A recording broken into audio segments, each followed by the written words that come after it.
ఊర్లో double bedroom ఇల్లు ఇచ్చినావో నువ్వు గా ఊర్లో ఓట్లు అడగాలి. ఏ ఊర్లో మేము ఇందిరమ్మ ఇల్లు ఇచ్చినామో మేము గా ఊర్లో ఓట్లు అడుగుతాం. హనుమాన్లో గుడి లేని ఊరని ఉండొచ్చు కానీ ఇందిరమ్మ ఇల్లు లేని ఊరు లేదు. ఏ ఊర్లైనా గుడైనా బడైనా తాగనిక నీళ్ళ ట్యాంక్ అయినా ఇందిరమ్మ ఇల్లైనా మనమిచ్చిందే. ఇక్కడికి వచ్చిన వాళ్ళు గుండె మీద చేసుకొని ధైర్యంగా నిలబడి చెప్పొచ్చు. ఇవాళ వాళ్ళని అడుగుండ్రి, ఏ ఊర్లో డబుల్ బెడ్రూమ్ ఇల్లు ఇచ్చిండ్రో చూపియమనుండ్రి, ముఖ్యమంత్రిగా నేనే వస్తా. కొన్ని ఊర్లలో పోయి ఉన్నాయి కూలగొట్టిండు. వాళ్ళకి ఇక చెప్పిండయా ఊరిచ్చిండంటే వరంగల్లోనే మీ కాలనీ మొత్తం అసలు గుడిసెలు ఏముండవని మొత్తం కాలనీ ఊడగొట్టిండు. ఏమైంది? చివరికి ఇల్లు వీకి పందిరేసుకున్నట్టు బజార్ పాలైంది వాళ్ళ బతికే ఆయన నమ్ముకుంటే. మళ్ళా ఆయన మేధావి, కోడి కొయ్యాలి, కళ్ళు కొయ్యాలి, దావత్ ఇయ్యాలి అని కూడా అడిగిండు వరంగల్లో. పాపం మంచోళ్ళే, తెలుగు కల్లోలే వరంగల్లో, కానీ ఆయన మాయమాటలు వాడి మోసపోయింది. కోడి వెంచి ముదిరిపోయింది. లాస్ట్కు ఎవరెత్తుకపోయారో ఆ కోడిని కానీ ఇవాళ పేదోళ్ళ దగ్గర ఇల్లు ఇయ్యలే. అందుకే ప్రభుత్వం వచ్చిన ఎంబడే పేదవాడి ఆత్మ గౌరవం పెరగాలి అని అంటే ఇందిరమ్మ ఇల్లు ఉండాలి.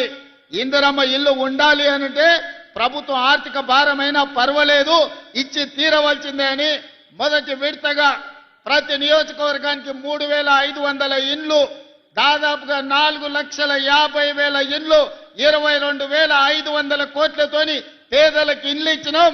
ఇవాళ ప్రతి గ్రామంలో ఇందిరమ్మ ఇండ్ల పనులు మొదలైనవి. అందుకే ఈరోజు ధైర్యంగా ఆ సంతోషంతో మీ అందరి అభిప్రాయాన్ని సోదరుడు మాధవరెడ్డి గారు మా కనీసం ఇంకొక 3,000 ఇయ్యమంటుండు. ఎప్పుడైనా పండ్లు కాసే చెట్టుకే రాళ్ళు పడతాయి, పెడతామంటే అడుగుతారు, కొడతామంటే దూరం పోతారు. అందుకే మాధవన్న నువ్వు ఎట్లన్నా వేసి ఇంకా మళ్ళీ 3,000 ఇల్లు రాబట్టాలని ఉపాయం వేసిండు మీ అందరి కోసం. నేను ఇంత పెద్ద ఎత్తున సభ పెడితే మాధవన్న సంతోషంతో పెట్టిండు అనుకున్నా. మాధవన్న మీటింగ్ మతలబ్తోనే పెట్టిండు. ఎట్లయినా ముఖ్యమంత్రి గారిని అందరి ముందు అడిగితే కాదనుకుంటా ఇస్తాడని. నిజంగానే నియోజకవర్గాలలో పేదోళ్ళకి ఇల్లు ఇచ్చే నాయకులు అంటే నాకు ఇష్టం. పేద ప్రజల్ని ఆత్మ గౌరవంతో బ్రతకడానికి సహకరించే శాసనసభ్యుడు ఉంటే భుజం తట్టి ప్రోత్సహించాలనేదే మన ప్రభుత్వం యొక్క ఆలోచన. వచ్చే ఏప్రిల్ కొత్త సంవత్సరం ఫైనాన్షియల్ ఇయర్లో తప్పకుండా ఈ నర్సంపేటకు మళ్ళీ 3,000 నుంచి 3,500 ఇండ్ల మంజూరు చేసే బాధ్యత గృహ నిర్మాణ శాఖ మంత్రివర్యులు పొంగులేటి శ్రీనివాసరెడ్డి గారు తీసుకుంటున్నారు. అందుకే వేదిక మీద నుంచి వారికి ఆదేశాలు ఇస్తున్నా. వచ్చే బడ్జెట్ ఇయర్లో ఖచ్చితంగా నర్సంపేటకు 3 నుంచి 3,500 ఇండ్లు మంజూరు చేసే బాధ్యత పొంగులేటి శ్రీనివాసరెడ్డి గారికి అప్పచెప్తున్నా. వారిని పర్యవేక్షించుకుంటూ మీకు ఇండ్లు ఇచ్చే బాధ్యత నేను తీసుకుంటా అని చెప్పి ఈ సందర్భంగా నర్సంపేట మిత్రులకు నేను తెలియజేస్తున్నా. మిత్రులారా, ఇవాళ మా ప్రభుత్వం మొట్టమొదటి భారత ప్రధానమంత్రి పండిత్ జవహర్లాల్ నెహ్రూ గారిని ఆదర్శంగా తీసుకున్నాం. ఆనాడు వారు అన్నారు, ఈ దేశం విద్య లేకపోవడం, ఈ దేశం ఆకలి కేకల్లో చనిపోతుంది, నిరక్షరాస్యత వల్ల ప్రపంచంతో పోటీ పడలేకపోతున్నాం. అందుకే ఎడ్యుకేషన్ అండ్ ఇరిగేషన్ నా పాలసీ అని పండిత్ జవహర్లాల్ నెహ్రూ గారు చెప్పారు.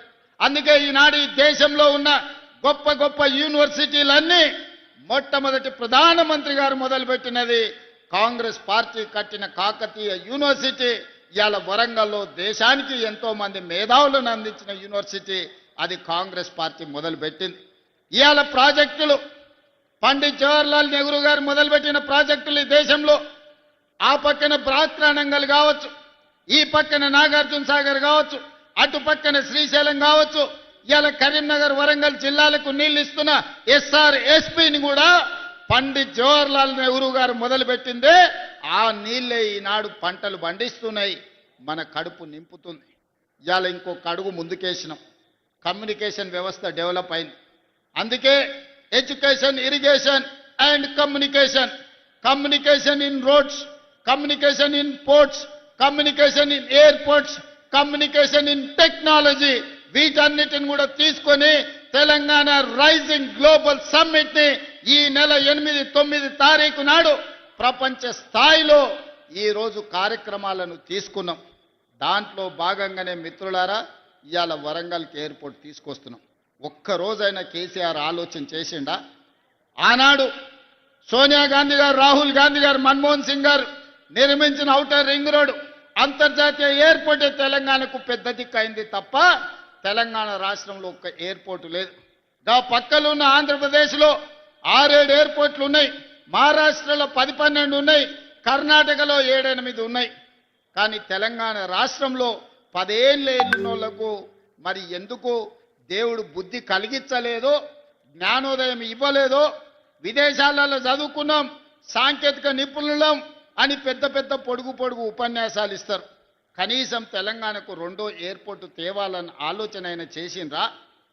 తెలంగాణకు లేని పోర్టుకు కనీసం రోడ్డు అయినా వేద్దామని ఆలోచన చేసిండ్రా? అందుకే ఈనాడు మన ప్రభుత్వం వచ్చినెంబడే సురేఖమ్మతో, సీతక్కతో, రాజేందర్తో మాట్లాడి ఖచ్చితంగా హైదరాబాద్ నగరంలో ఏమేమి ఉన్నాయో, హైదరాబాద్ నగరానికి ఔటర్ రింగ్ రోడ్ ఉంటే వరంగల్కి ఔటర్ రింగ్ రోడ్డు నిర్మించాలి అని నిర్ణయం తీసుకున్నాం. హైదరాబాద్లో అండర్ గ్రౌండ్ డ్రైనేజ్ ఉంటే వరంగల్ పట్టణానికి అండర్ గ్రౌండ్ డ్రైనేజ్ తీసుకురావాలని నిర్ణయం తీసుకున్నాం. హైదరాబాద్లో ఎయిర్పోర్ట్ ఉంటే వరంగల్లో ఎయిర్పోర్ట్ ఉండాలి అని రైతులను ఒప్పించి మెప్పించి భూసేకరణ చేసి డిసెంబర్ ఆఖరి వరకు భూసేకరణ పూర్తి చేసి మార్చి 31 తారీఖు లోపల వరంగల్లో ఎయిర్పోర్ట్ పనులను ప్రారంభించుకుంటాం, అండర్ గ్రౌండ్ డ్రైనేజ్ పనులను ప్రారంభించుకుంటాం, వరంగల్కు ఔటర్ రింగ్ రోడ్డు నిర్మాణ పనులను చేపడతామని నేను ఈ వేదిక మీద నుంచి చెప్తున్నా. హైదరాబాద్ నగరంలో ఏమేమి అభివృద్ధి ఉందో వరంగల్ పట్టణానికి కూడా ఇవాళ అభివృద్ధి కార్యక్రమాలను అన్నిటిని కూడా మన ప్రభుత్వం తీసుకుంటుంది.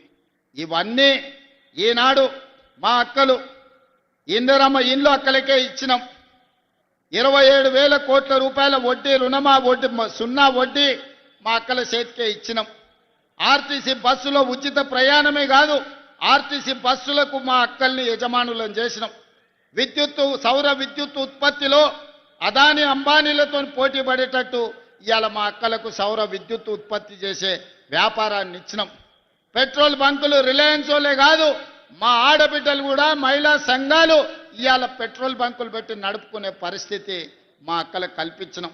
హైటెక్ సిటీ పక్కన ఇన్ఫోసిస్